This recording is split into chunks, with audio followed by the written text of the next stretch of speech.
Body Bags, where horror lies. Hello, welcome to Body Bags.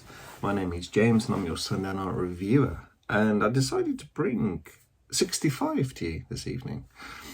Now, I wasn't sure if this was like horror. Yeah, there's kind of like dinosaur attacks and stuff like that. So like some people class Jurassic Park as horror. But then I've seen it popping up on a few people's top 10 lists of 2023 horror lists. And I was like, yeah, well, why not then? Why don't I review it? So this is who directs it? It's two people that direct this. But anyway, it's Adam Driver movie. And yeah, well, there's spoilers in this. Okay, so because it's so linear and straightforward, this movie, it's like, yeah, I'll just step through it bit by bit. So we see Adam Driver, and he's with his wife and daughter, and we hear that he's about to go on a long trip. Basically, it's like a 2-year trip. he's a pilot, space pilot, like an astronaut. So yeah, we find out that his daughter's actually sick, and this is a way that they can raise enough money for treatments. Basically, they're on an alien planet, but they're not alien. They're humans. Yeah. So anyway, off he goes. Is in his ship, and they hit an asteroid. Basically, it's this asteroid. Well, I was going to say this asteroid belt. It's this giant asteroid that they're everywhere. And they're hitting the ship and attacking, damaging the ship, and basically it takes some pretty heavy damage and crash lands on this planet. And then yeah, along the way it's a pretty bad crash. Basically all the pods are being destroyed and blown up, and he's one of 2 survivors in the end. Doesn't even realise at the start. He's like checking through these pods and stuff like that. He's got these trackers to try and find them all. And then there's this young girl. I think her name was Koa. But they don't speak the same language, so he's trying to obviously communicate bits and pieces to her. The ship is destroyed, but the escape pod wasn't destroyed. It was like broken off during the crash, and it's like a long tens of kilometers away, so they have to kind of track to it. So there's 2 things with this. Firstly, the asteroid that their ship hit, and all its debris and stuff like that, it's actually heading to this planet, and he's gonna destroy, basically. Cataclysmic event. It's just gonna wipe out everything. And the other thing is dinosaurs on this planet.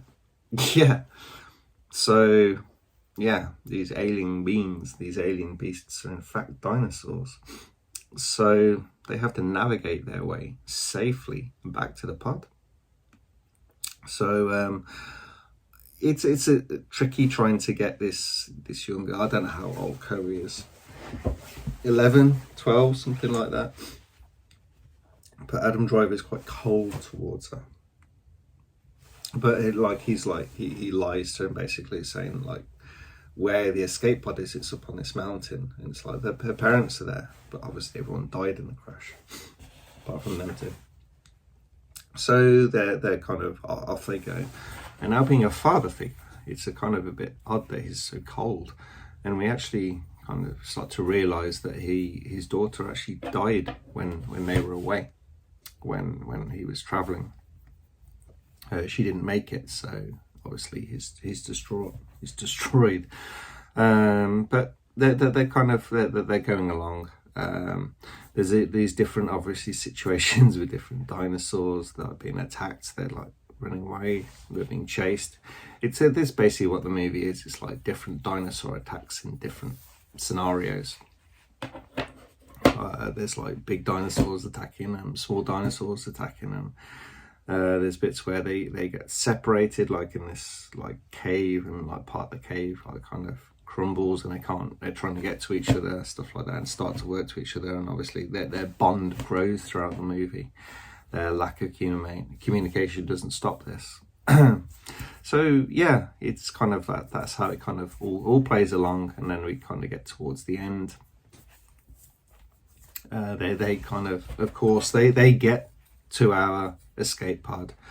And then there's there's these obviously even bigger dinosaurs. There was a big dinosaur attack at one point, which they stabbed this one dinosaur, and we get the dinosaur revenge because after they're fighting and bits and pieces like that. They get to the escape pod, but the escape pod's stuck and it can't launch. But then luckily some of the meteor pieces striking the ground because it's getting closer and closer. It's like minutes away from destroying the planet. Oh, it's timing. And so it loosens, very conveniently loosens the pod. And but then this one dinosaur comes back for his revenge with his dodgy eye and gets blinded in the other eye. And yeah, then they kind of manage to just about in time get in the life pod and fly away. And the asteroid hits the planet. And then we have this kind of time-lapse thing.